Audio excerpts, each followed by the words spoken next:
Hello and wonderful day to all of you. My name is Dr. MJ Adetola. I'm a family physician and emergency room physician. I have been one for almost 4 decades. So I came across a viral video from a popular Nigerian pastor, Chris Oyakhilome. You probably have heard of him. So I'll let you listen to him first and then I'll respond. Here we go. Was about your blood pressure gauge. It's a fake equipment. Using that equipment, most people in the world will not be well. You would need prescriptions. It was manipulated. You will hardly be well. So if you depend on that thing to tell whether your blood pressure is okay or not, you are sunk. It won't be long before you need drugs. And once it reads that your blood pressure is abnormal, you will panic. And it will become abnormal because now you're panicking and you're in trouble. You need drugs. Their drugs don't cure. They make you a lifetime customer. Drugs for maintaining blood pressure is lifetime. You'll never be weaned out of it. It's for your life. So you just become another customer. They're ever expanding their business. You have homes where father, mother, every child in the family, all of them have blood pressure problems. So they're all customers. This is deception at a global scale. A lot of people who were told the blood pressure is too high, it's too low, didn't have problems. They were very normal until the drugs came. The drugs they told them to take. It's those drugs that have damaged their systems to make them forever dependent. Those are the things they now need. The effects of the drugs is what they need cure from, not what was said to be the original problem. If you are using those machines and then you are reading your blood pressure and going up or going down, don't believe it. Be careful. Don't believe it. Speak in tongues. And God will tell you whether the thing you are eating, you need to be eating it or not. Speak in tongues. He will guide you from within. He said he will lead you into all truth. All truth, not some, all.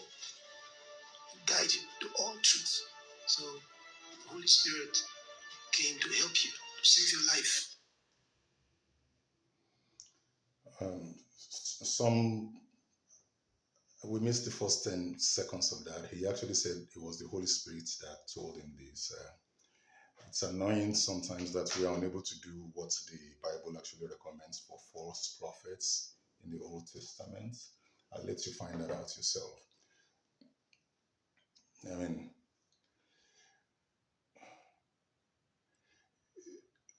well, our nation is awash with charlatans like this guy.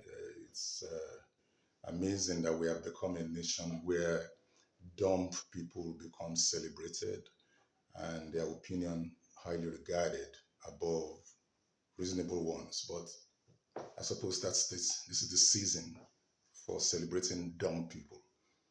Now, of course, there is nothing of value in anything that this guy said over the last 2.5 minutes. So let's just trash that. Because hypertension is something that is the scourge of not just humanity, but particularly black people, of which about 240 million Nigerians happens to represent a significant portion. 1 out of 6 black men in the world is a Nigerian. And unfortunately, lots of Nigerians listen to this guy. So over the next 10 minutes or thereabout, I'm going to try and talk about hypertension. Oh, by the way, there is a young man. He's not a nurse. He's not a doctor. He's not a pharmacist. His name is Dr. Oxford. I come across him a lot on Facebook. And he's also giving out and dishing out advice on hypertension. Please avoid that guy like a plague. Just like you should avoid Chris, not just for medical advice. You should also avoid him if you really value your spiritual life when he talks about the Bible. He doesn't know scriptures either, but that's for another day. There are about 164 million adults in Nigeria. Nigeria has a population again of about 240 million. 164 million. And of the 164 million adults in Nigeria, about 57 million Nigerian adults, representing about 35%, are hypertensive. And hypertension is called a silent killer for a reason. So whether you call it high blood pressure or hypertension, it's the same thing. One is a street language, one is a medical jargon. Same thing. Hypertension simply means hyper means high, and tension means pressure, high pressure. And the only way we know anyone has hypertension is by measuring it. There's no blood test to discover hypertension. It's by measuring. We don't have a lot of measuring ways of measuring blood pressure, except through the high blood pressure meters that we have all over the place. Manometer, we call it in Nigeria. Now, there are different calibrations to that, but the best ones are the ones you get in the hospital. But those things are expensive. So the cheap ones that you can buy in the stores, they are still useful. And if you measure it consistently at home and it's elevated, fine, go see your doctor and they can measure in the clinic and tell you. Something that affects 35% of the adult population is something that cannot be trifled with. And there's a good reason for that. This is a disease that can damage your organs if unattended to after a while. And a lot of people will say, well, but I'm fine. I don't have any hypertension. Sorry, I don't have any headache. I feel good. No, we call it a silent killer for a reason. It does slow damage to the organs, specifically your kidneys, your heart, the brain, the sexual organs, and so on, that by the time you start having symptoms, irreversible damage may have already happened. So do not wait. And especially if you have family members, dad, mom, brothers, sisters, who have suffered from hypertension, that particularly is a good reason. And certainly if you're over 40 in Nigeria and you can afford it, buy yourself your own blood pressure machine. Now let's talk about hypertension a little bit. Um, when we measure your blood pressure, there are two readings there. What we call the top reading, we call it the systolic blood pressure. That is the pressure inside your heart when the heart is pumping. Your heart, my heart, is a big muscular pumping organ. It's been beating since you were 6 weeks old in your mother's womb. And typically we want that to be around 120, that top reading. And the one below is the diastolic blood pressure. And that's the pressure inside the heart when the heart is relaxing, when it is receiving blood, coming from all over the body. And typically we want that to be below 80. All right, I'm deliberately not giving absolute values here. And when those readings are above 130 on 80, that's high. All right, and those are the things you want your family physician or your primary care, your health giver to know. All right, so there are two different kinds of hypertension. The commonest one is what we call the essential. Essential just means we don't really know the cause, but there are certain things that makes you predisposed to developing essential hypertension. That's the commonest type among adults. So things like unhealthy diet, sedentary lifestyle, sitting down, doing nothing, not exercising, drinking too much alcohol, smoking, even certain medications. If you take them too much, yeah, that's true.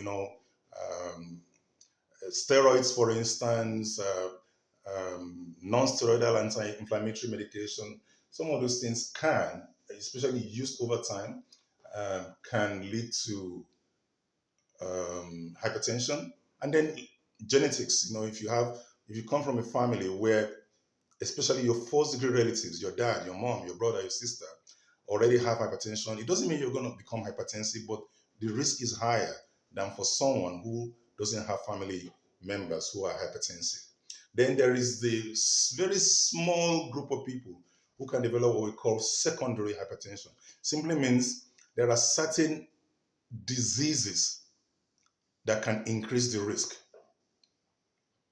to developing hypertension. So some of those will be, someone with a sleep apnea, they can have hypertension. Someone with kidney diseases, someone with hormonal issues, like Cushing's disease, aldosteronism, someone with a structural disease in their arteries, coarctation of the aorta. Some of those things, but they are beyond the scope of this discussion. Right? I just mentioned them for a reason. Now, on left untreated, because a lot of people say, I don't like medication, and we don't always treat hypertension with medication. That decision will be made between you and your primary caregiver, your doctor. With a certain level of blood pressure or hypertension can be managed by just lifestyle changes, diet, exercise, and such. But if your doctor tells you you are at the stage where medication should be introduced, please listen to them. If you want a second opinion, go get it. Because if you don't treat your blood pressure and don't bring that blood pressure down, after a while, lots of complications can ensue. Let me give you some of them. A situation where instead of bringing down your blood pressure with one or two medications, damages your heart, damages your kidney, causes stroke, you may end up taking 5, 6, even 10 medications, and that doesn't do you any help. So cardiovascular just means, the things relating to your heart and your blood vessels. Your heart can fail. You can have a heart attack. The brain, strokes, dementia, or cognitive issues, forgetting things. Those things can happen, not just because you're getting old, but it can happen to people who are even younger. People in their 40s and 50s can have all of these things. Kidney disease, especially in a country like Nigeria or Africa, where we don't have a lot of renal programs, kidney transplant. A lot of people are still going to India. Imagine how much money is involved going to India, getting someone to donate their kidneys. It means you have to go and you have to take someone along who's going to donate. That's a lot of work, a lot of money. Okay, so to avoid these kind of things, chronic kidney diseases, renal failure, take your medication, control your blood pressure. Aneurysms can ensue, sexual dysfunction, what I think President Abacha called the other room, inability to perform in the other room, hypertensive crisis, even during pregnancy, some especially people who have had many children or even first-time moms can develop preeclampsia, eclampsia, where women, have fits and all kind of things like that. So these are things that can happen with hypertension. Hypertension comes with a heavy burden. It's not something to play with. So again, I cannot overemphasize this. You need to check your blood pressure regularly. In fact, it's beginning to affect children now, especially children who are obese. With all these things, that it's true that some of the things we're eating these days can affect it, but the other way around it is not to speak in jargons, and say, oh yeah, that will correct it. No, it doesn't. There's a reason the life expectancy in Nigeria is 54 years old.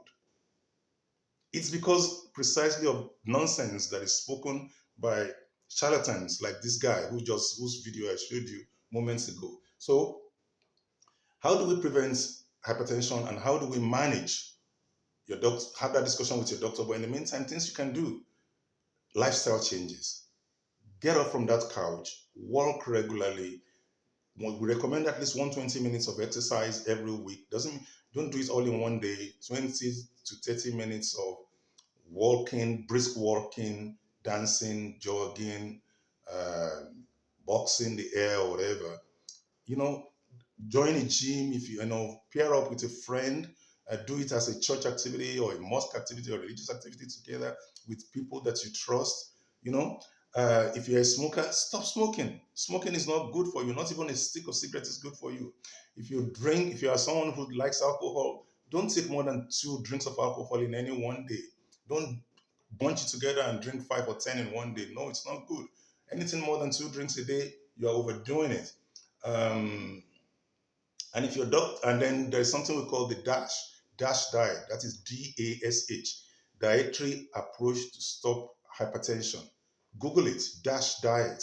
That's very good to try and prevent hypertension, or even in the management of non-hypertension, and stop adding salt at the table. I'm not saying don't cook with salt. You can cook with salt, but once the food is cooked, just don't start adding salt at the table.